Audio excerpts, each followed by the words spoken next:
Shadia, I believe psychics and astrologers are the soft target for everybody. First of all, for blaming astrologers and psychic for it, to me, it made no sense. It was a medical science problem. It was a small, tiny infection. It was a complete attack on science, which kind of deviated on us, but I don't know nothing. I mean, I'm sure there was some biasness initially, but with time and with your age, you do realize no matter how much you're biased or whatever it is, it's better to face the truth. My main job is here not to tell you what's going to happen in your life only. My main job is here to introduce you, to tell you what you are, what you're carrying, what your soul is carrying. Hello and welcome to another episode of What's Brown Got to Do with It. So today I am joined by Janvi Gaur. She is a renowned celebrity Vedic astrologer, a tarot card reader, and life coach. So let's dive right in and talk things all astrology. Welcome, Janvi. How are you? I'm very well, Shadia. Thank you. Thank you for having me. How are you? I'm great. I'm great. I've just seen recently that you, in addition to everything, you're now also on TV. I've seen you like snippets for a new show that you're on. Yeah. So we'll talk a little bit about that because I Sure. found that really fascinating. Sure. One of the reasons I've got you on the show actually is I'm just so fascinated with the world of astrology. My friends and I often talk about this. Okay.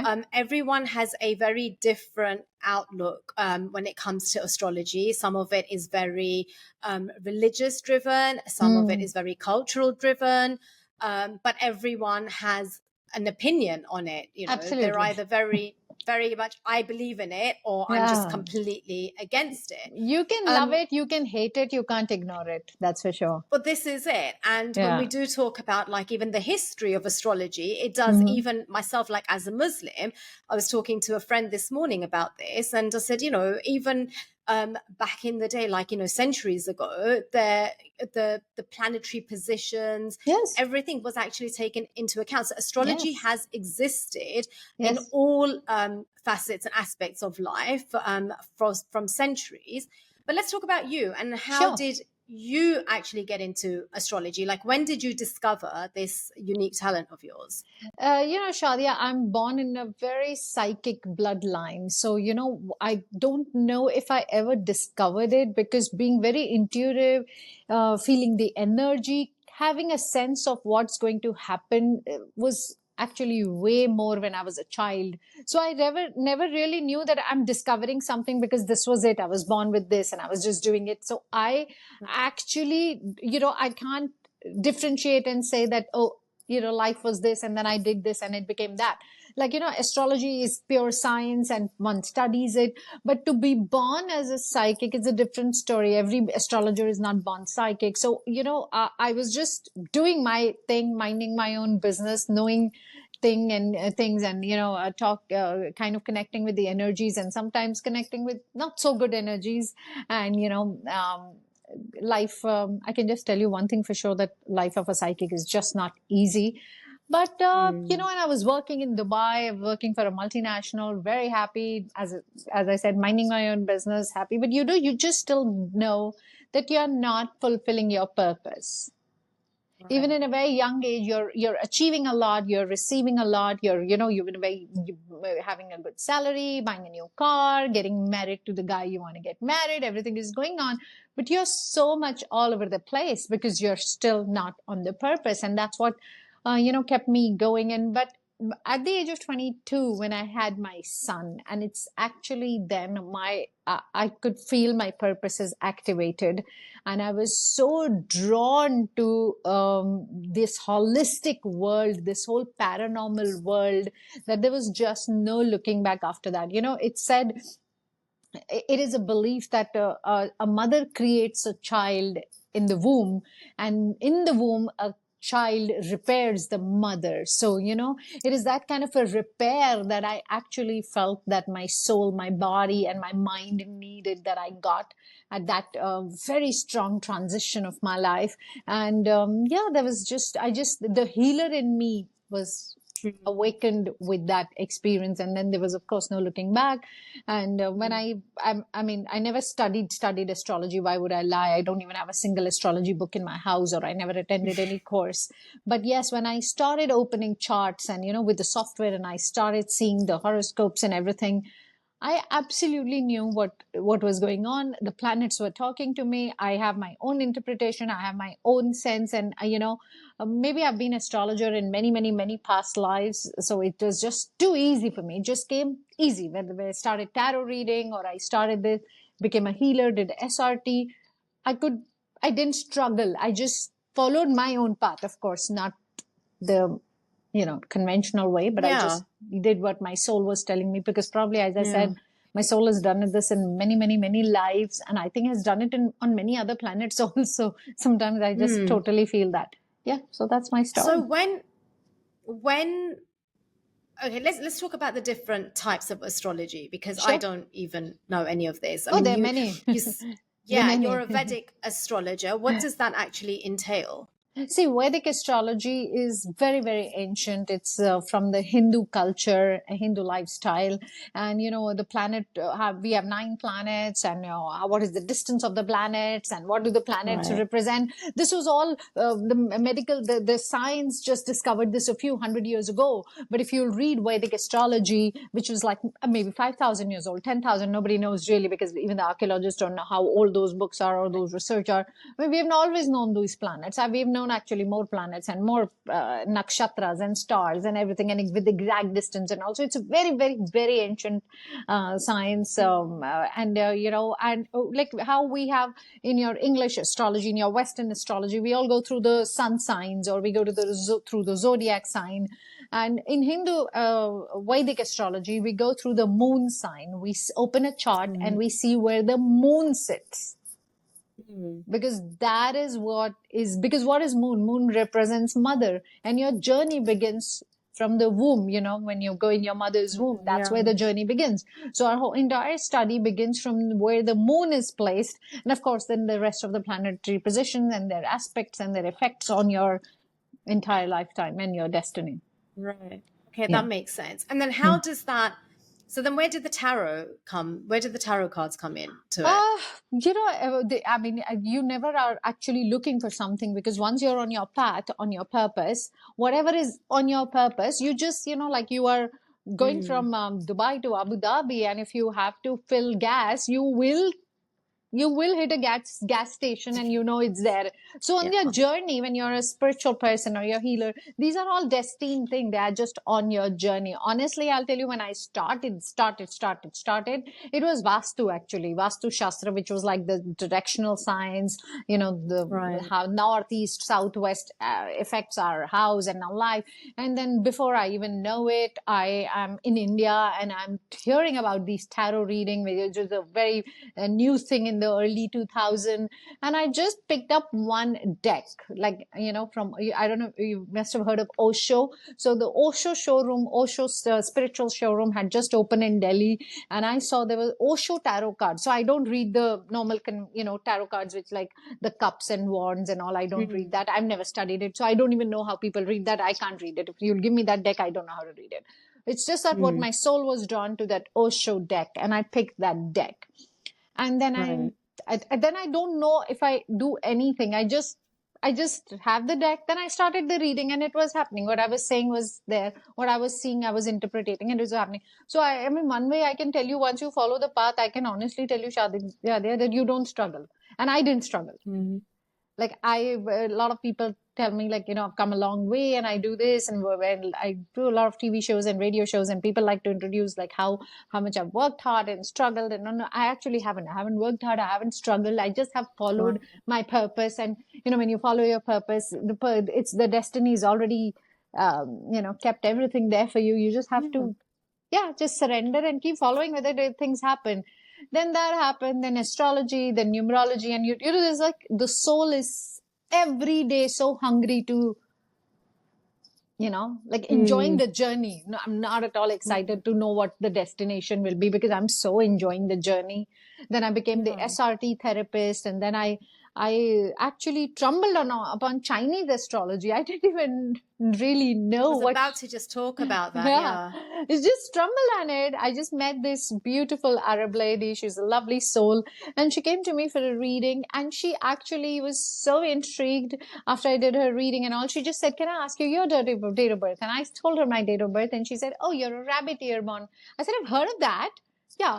And then she started saying some things about the rabbit. And then so we became such close friends, and we are not friends anymore. But that for 1 year, we were so close friends. And I think it was purely because she was meant to teach me Chinese astrology, and she was so good at it. She literally, completely trained me in it. So, as I said, you're just following the path, and then what is meant for you just comes in. You just have to be open to receiving it. That's it. Yeah, that's all that I say is. So how much of it is, destiny? How much of it is luck? How much of it is, things that you make for yourself, or opportunities that you create for yourself? Because there are differences in the three, right? Absolutely.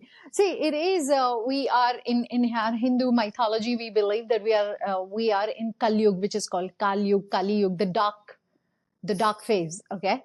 I mean, imagine whatever is happening around in the world and all that stuff. So it's not Satyuga. Satyuga was a phase where everybody was honest, everybody was truthful.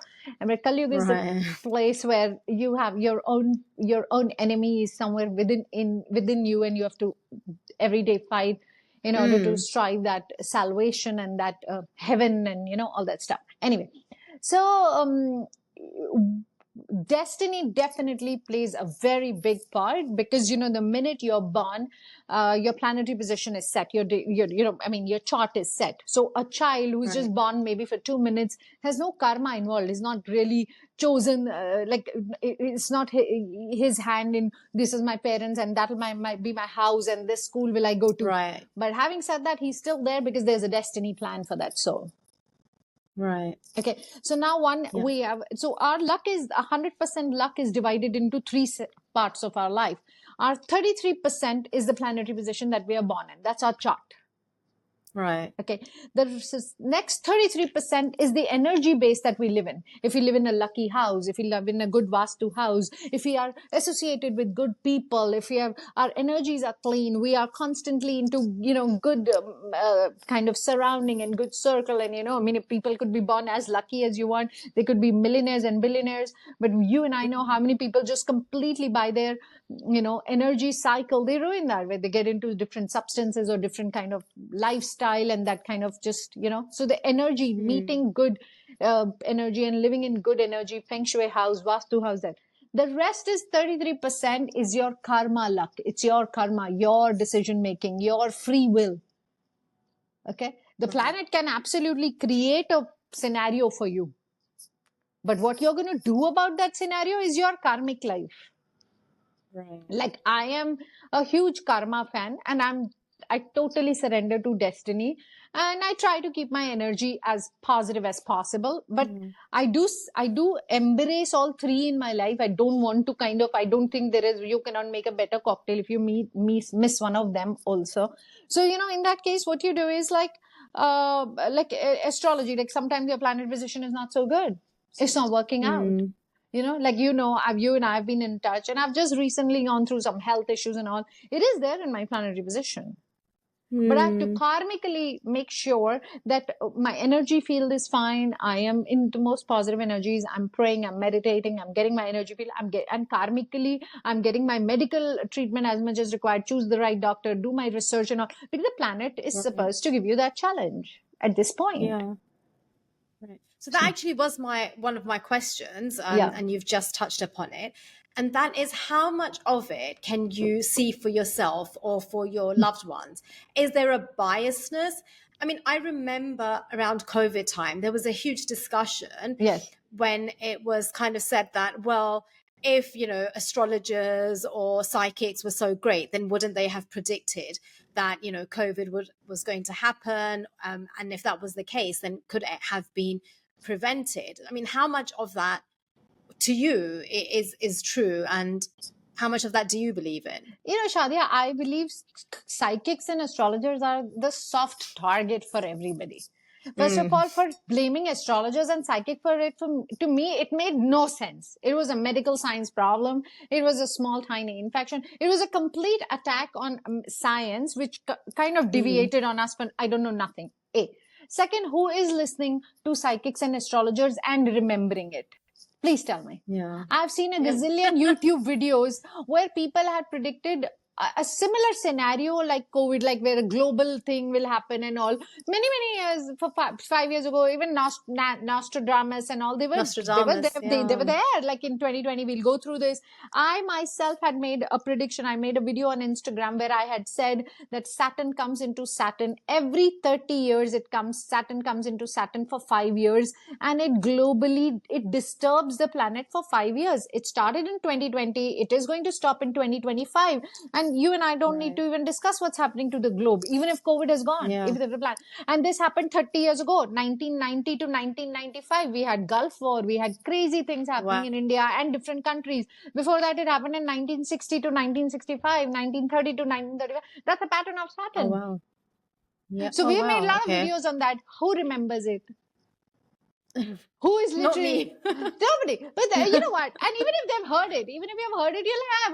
But they want the astrologer to come in, like literally say, we will have COVID. And actually, there are some people who have even predicted that many years before it happened, that there'll be an infection or there'll be some, waterborne this thing. But it's okay. I kind of take that. It's okay. You cannot eliminate astrology. It is this profession is happening for a gazillion years. There's no smoke without fire.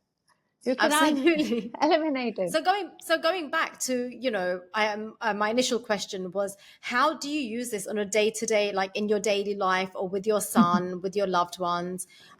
Is there biasness in there? Is it about, what you want for them as opposed to? I mean, I'm sure there was some biasness initially, but with time and with your age, you do realize no matter how much you're biased or whatever it is, it's better to face the truth.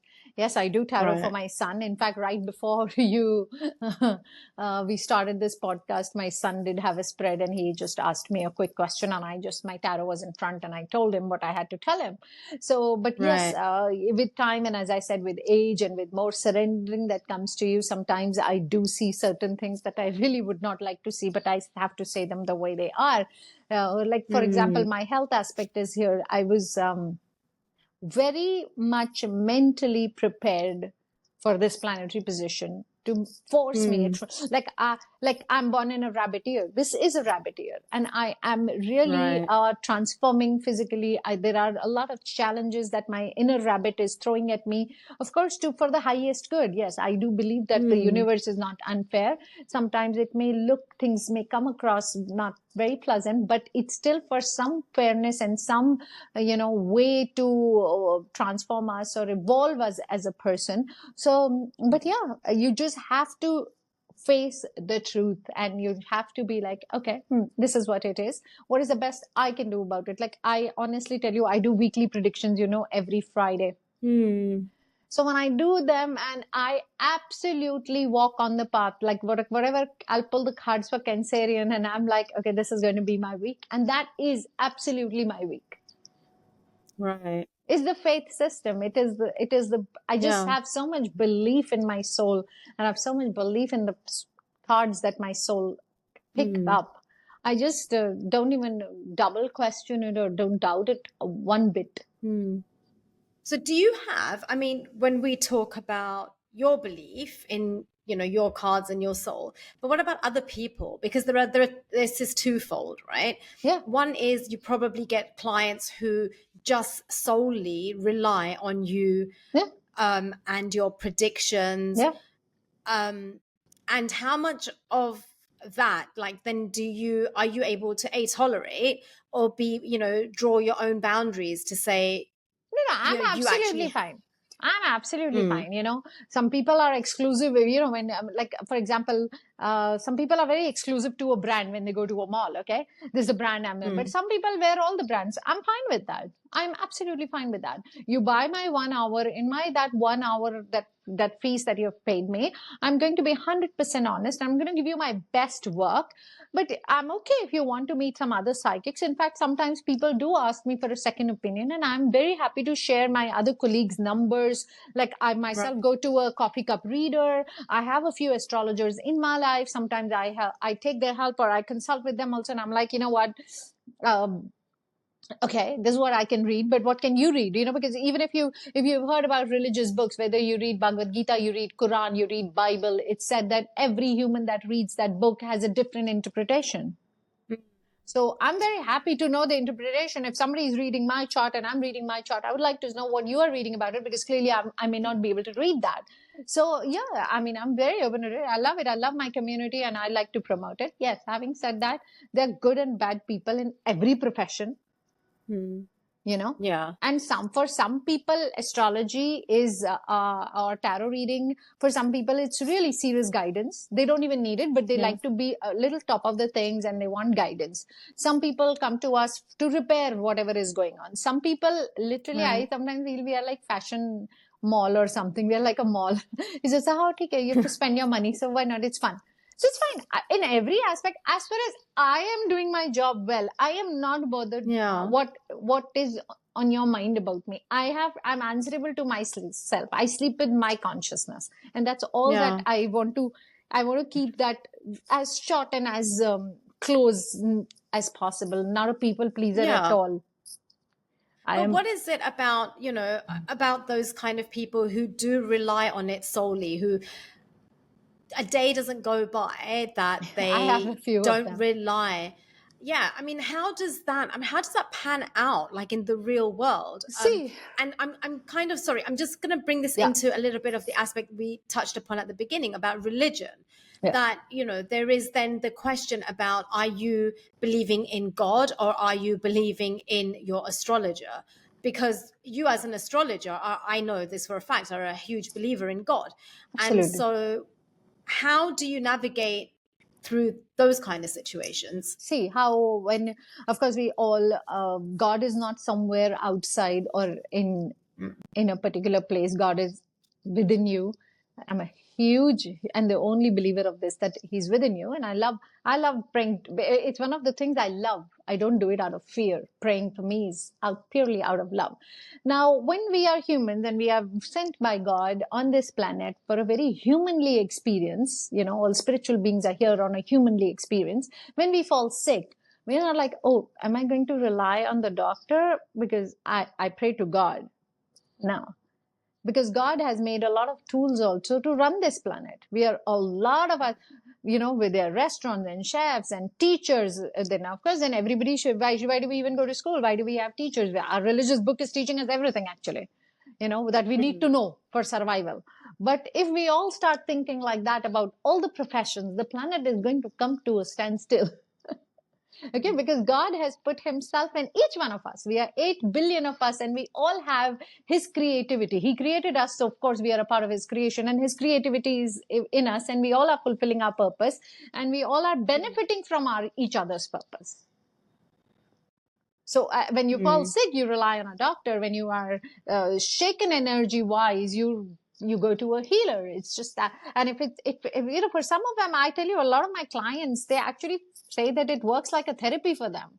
They don't even take it as a, tarot astrology thing. It's like therapy. It's the reassurance that works for them. Yes, some go in a very addictive mode if they're going through a very struggleful time in their life. I keep it as professional as I can. I don't like them to have that feeling that this is like available at their beck and call, because, it is what it is. And any kind of addiction is not good.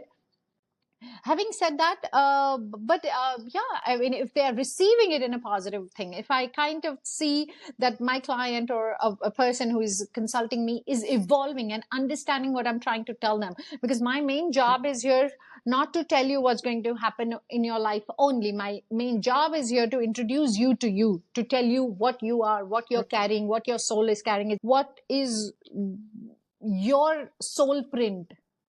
Because once you understand that is where, the surrendering begins, because you've understood it. Absolutely. And then how do you deal with the skeptics, right? So there are people who are very dismissive of astrology, and I know for a fact, for example, in in the Muslim community or in my own religion, not only is it we say shirk, haram, to believe in astrology or even speak to an astrologer, but there are people, I know a lot of my even Hindu friends, like they're very against knowing anything that's to do with the future, or they have an opinion on it. Sure. How do you do? I mean, you must come across people who want to argue with you about. Honestly, I'll tell you, I've been very lucky. I have come across them, but not so much. Probably because it doesn't affect my life. Even if you're a skeptic, it's fine. It's like there's so many things I don't believe in, but they're there. I don't believe in a lot of things, but I know that the fact that they are there. No, come on, we are 8 billion of us. I mean, it'll be very mundane and boring if all 8 billion will start believing in what I do. That's not something I'm looking for. Honestly, I'll tell you, Janvi. It just sounds so boring and so full of yourself. So I'm okay. You're expecting about it. My father was. What are you talking about? My dad was an absolute learner for it. Wow. That is the beauty of life. Don't you think so? That is the beauty. There is so much. The most beautiful flower on the planet is lotus, according to me. It's the most beautiful. If you look at it, you're so stunned by it, you keep looking at a lotus. But it is completely sitting on the mud. It cannot even have its existence without mud. So having that negative approach, having that dismissal, having that skeptic attitude, it's fine. I think it's absolutely, it's all overrated. For me, it's overrated. People tell me, I don't believe in it. I'm fine. I'm glad if you don't. I always say, if you don't need an astrologer, you don't need a doctor, you don't need a lawyer. Good for you, friend. I'm very happy for you. If you don't need me, I'm very happy. It's fine. So please introduce me to someone like that. There are a few. Someone who doesn't need all three. And then there are a few also I know. Like I'm not going to name anyone, but there are so many women who come to me in Dubai for a reading. So many. Like I can tell you that on a weekly basis, on a daily basis, I've had people for years talking to me on a daily basis, but they've met me in a party and completely refused to recognize me. And told their friends wow. Yeah, I know her remotely, but it's okay. It's their thing. I respect that. It's fine. Yeah. Sometimes people, don't want to, sometimes they see us as their strength, and some perceive us as their weakness. They feel very judged, Like I'll tell you. Yes, I was going to say. Yeah. So that's fine. It's your weakness. It's got nothing to do with me. You don't want me to acknowledge you. I won't. It's not, as far as I've received my karmic, I've received my energy exchanged. You bought a consultation. I got my energy for that. I gave my consultation. I'm very okay with it. That's the kind of peace a healer has to make with themselves. It's fine. I know people, Shadia, I'll tell you one short story. It's so funny. I have this lady in Dubai, and people are they're very fascinated also to us. There's a very love-hate relationship. First, they love you a lot, and then they start hating you because they are so confused. Why do I love this person so much? It's a very strange, the life of a healer is very, very interesting, by the way. It's so strange. So I met this lady who was very drawn to me, and she would for every little thing, I'll get a call from her. The maid is troubling. Can you check the tarot? This one, the driver is troubling. Today, my son was crying a lot. Can you check in tarot? It's just, what. So I do a lot of pilgrims, and I go to a lot of religious places, and it's my thing. It's not that I don't know what I will ask also, because everything is given by God only to me. It's just I just love it. It's something, it enriches my soul, I'd say. So I was going, and always when people come to know I'm doing one of those pilgrims, they're like, can we come along? Can we just also have this trip with you and experience it and all? Fine. So this lady actually came along, and my son was with me, and she was there, and another friend of hers was with us. And actually I knew all of them, and both of them, and they were consulting me for years. And we were on this trip, and the very strange thing, and me and my son are busy in our own thing. We're taking our pictures and all, and we are not really, you do your thing, we do your thing, And suddenly this woman got very alert, and she goes like, oh, don't take pictures of me. Okay, we're not. Anyway, Trace, you're not. And she's like, yeah, I don't want people to know that I came to the temple. And then you're like, what? Like, why? Like, it's a strange thing to say.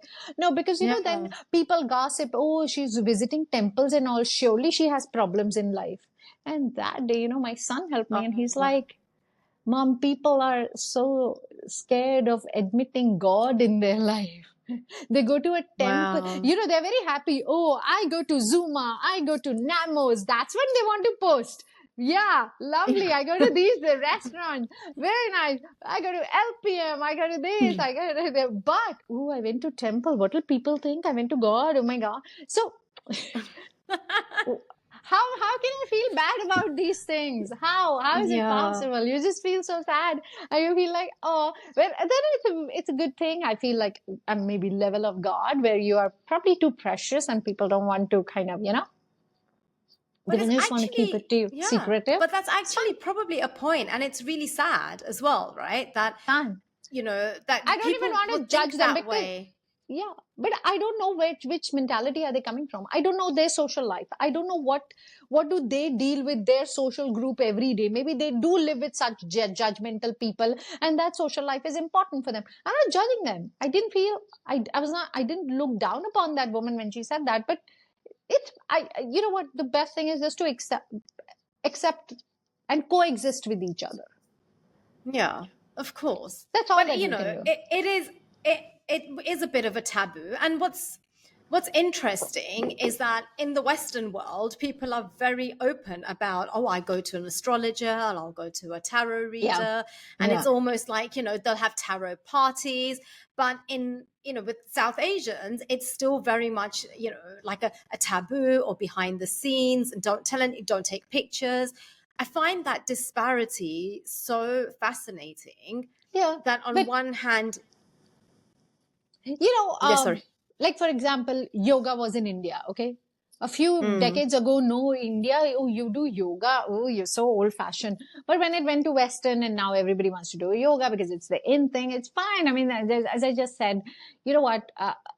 Yes, it's very sad when people do that. And I see that in astrology also. It is from our culture. We have, like, if you see the Southeast Asian countries or India, China and everything, our culture has this, our history has all this in it.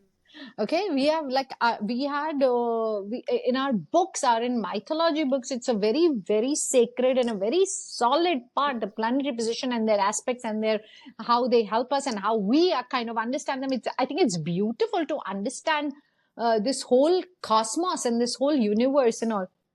But as I just said, there are 8 billion people on this planet. And honestly, my responsibility is only of this temple. I remind myself every day, my body is my temple.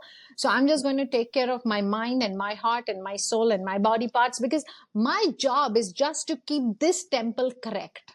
Spiritually, physically, mentally is my job to just keep this correct. So if each one of us just start taking responsibility only of this one temple and not trying to, change that one also and that one also. Trust me, we will be out of Kalyug and in Satyug in no time.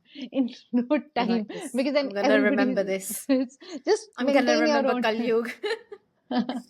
So Janvi, let's talk about your recent appearance on TV. I know you've done lots of radios and newspapers, a lot of media. I've done a few TV shows also before, but that they were in India channels, and then I did a lot in Dubai channels also, the local channels. But now everything is OTT, so it's so international. Everybody just sees you. Absolutely, because now it's so accessible. Tell us a little bit about what you've just done. There is this international show called Temptation Islands, where it's in America also, and it's in 18 different countries in different languages. So India, OTT, there's an OTT channel, Geo Cinema in India, and there's a production house called Bani J Asia. So they bought this concept of Temptation Island, and they're doing this show in India. It's a beautiful show. So I have been with Bani J for quite some time, and I know them and they know me, and we've been always talking about to do something which is very productive and very, very interesting. So they kind of invited me over the show to do and I just created my own deck, Janvi Gaur's Love Paradigm. So I've just created my own deck of love cards to help people in their love life. Okay. So they are like, the show is all about love. Why don't you come and see the cards of our contestants and see where their love life is going? I have to tell you, it was one of the most interesting things I've done so far in this year. So I'm sure more interesting things are still coming up. We still have a few days left in this year. Oh. So yeah, that was so cool. I thoroughly enjoyed it. It was on air. It's received very well. I'm very positive. And you know, I'll tell you, I was just telling this to someone the other day. You know, I don't have hundreds and thousands of million followers on Instagram. I have a very nice niche audience on my Instagram, but I'm very lucky. But somebody was asking me the same thing the other day, like, you know, how do you take it when people don't like you or they don't like this professional? I'll tell you, Sarida, I never, ever, ever even get a negative comment on my Instagram. Wow. See, when you're not bothered by that one energy, no, that energy never comes to you. No. Like, I'm really not bothered if people hate me, and then the haters just don't come to you. Right. Yeah. Agreed. So I just had this TV show, and I've got some few, almost 10,000 new followers just came up in 48 hours. Oh, wow. You know, and I'm so lucky that I don't get trolled. I never, ever, ever have experienced trolling. Yeah. I mean, it became quite popular to have astrologers or someone from that kind of field on these TV shows. I think there was somebody on that, Indian matchmaking. Sure. She had the face reader. I think on Big Boss, they've had. Always. And I think, again, like we said, back to, you know, the beginning, it's that people are fascinated by it. How much of it is actually, you know, true, and how much of it do people, because I can imagine myself, if I'm to have a reading, I'd be very much like, I'm going to make sure this doesn't happen and like fight against all the negativity. And I suppose that's where you were talking about, like, some of it is down to how you perceive things and how you do things. Absolutely. But I have to tell you that today's stats and study shows that astrology is practiced way more than what it was before. People, those earlier times when we were kids, I don't even remember if our family spoke about astrologers or something. But now every teenager has their personal reader. Yeah. Everybody has their reader. I mean, they're like, go to my tarot reader. Go to my astrologer, my numerologist. It's like everybody has it. Our profession is only going to grow. We are not, guys. But do you think we'll be the last profession on the planet? I can promise you that. Yeah, I mean, there'll always be a need, right? And that human interaction, and then it's probably something that AI can't ever. I mean, AI could probably do somewhat something, but never have that personal touch. But do you think also as a human race, we are now also evolving into something that where we have no time, we have no patience to wait for things. We want everything instantly. We've become a very instant kind of generation. And so this also pans out in our day-to-day lives. Like, I need to know right now what is going to happen, as opposed to back in the day. I feel that people were more willing to just watch and wait and let, you know, nature take its course or let destiny take its course. But now it's no, I need to know right now. But who created that? It's us, right? We are always creating that life. Okay, tell me one thing. Do you think it's a coincidence that for the last 10 years, like I'll say almost from 2013, 14 and all, everything started becoming online, paying bills online, ordering things online, food online, everything online, consultations, talks, everything online. Why? Because our souls knew what we are going to stumble on in 2020. The human soul is always so ahead of time. Right. We created this for ourselves. Yeah. Even right now, it's okay. I'm okay that, you know, right now, when we were 3-year-old, tell me what was even, I don't even think we had TVs with remote control that time. Okay. Oh, we were the remote controls. Exactly. The kids were the remote controls. I remember the first color TV we had. It was something 1981 or 82. I was 5-6 years old, and it was a struggle to learn how to handle a remote control. At that time, I was 7-8 years old. Now you see a 3-year-old absolutely managing an iPhone and an iPad. Oh, yeah. So we are not They're against born with it, nature. Yeah, humans are a part of nature. You know, when people say, Yeah. oh, we guys are doing this and we are doing that, let's go close to nature. You are nature. You know, you're the finest creation of the creator. Everything is you. You know, Absolutely. everything is you. I like You are that. the nature. The most shocking part when I see is when people when they remove the humans from the aspect of nature. Like, how do you fathom this? I don't get it. Like, how are we different from nature? How? We are the Yeah. finest creation ever, ever, ever. We are. We study I'm not the sure. entire nature. Like, yes, sometimes it backfires, but that's the beauty of being a human. That's the beauty of the only creation which has consciousness and subconsciousness. Animals don't have subconsciousness. There's a consciousness to the table, chair, your clothes, everything has consciousness. But the only creation which has subconsciousness is in the human. They have subconscious. Right. The souls are too vast. They are thriving to go above everything that is there. So it's fine. We have to just accept it. It's fine. What to do now? But having said that, we are coexisting. We are managing for a gazillion years. We are okay. We're definitely managing. Yes, for sure. Janvi, just two things before we go. I'm curious to know, one, what is your prediction for this podcast? For me as a podcaster, if that's such a word, and where you think this, what's brown got to do with it, will go. You know, when you're on your purpose, then it starts very smoothly. But to get onto your purpose, there are a lot of hiccups in the beginning. So as far as you keep yourself very strong towards those hiccups, it's fine. I mean, this is our 4th time we have chosen to do this. Yes. It's been a journey to get here, for sure. Yeah, but I'm very, very sure that you are going to do spectacularly well. At any point, if you ever want for your followers, for me to pull some cards or to do some predictions, I'll be very happy to do that also. And yeah, just it's going to be spectacular. Amazing. Maybe we'll do that when I release the podcast, for sure. Yeah, maybe we'll know how 2024 will be for them, or how the dragon year will be for them. Or and next year is a very important year. It's 2024. The total comes to 8. And let's not forget, people, when it's 8, it is 8. It's a Saturn number. It's all about karma. And next year is a year everybody needs guidance. Wow. Okay. Well, on that note, Janvi, I always end the podcast with this question.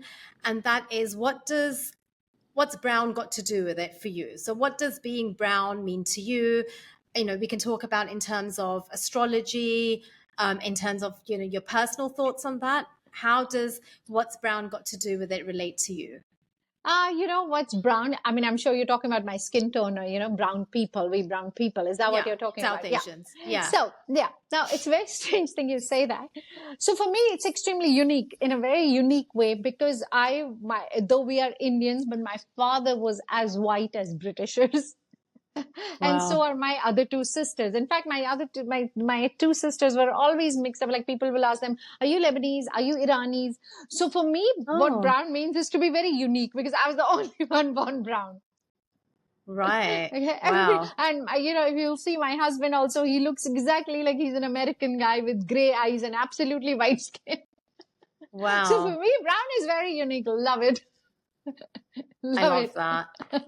Well, thank you so much, Janvi. It's been such a pleasure talking to you, and it's been so interesting to learn so much about astrology. Thank you so much. If anybody is interested in getting in touch with Janvi, her Insta handle will be in the caption below, so please do check Janvi out. And as Janvi said, maybe we'll do a live session when we do release the episode. But thank you again, Janvi. Thank you for having I will see you soon. See you. Bye-bye. Take care. Take care. Bye-bye.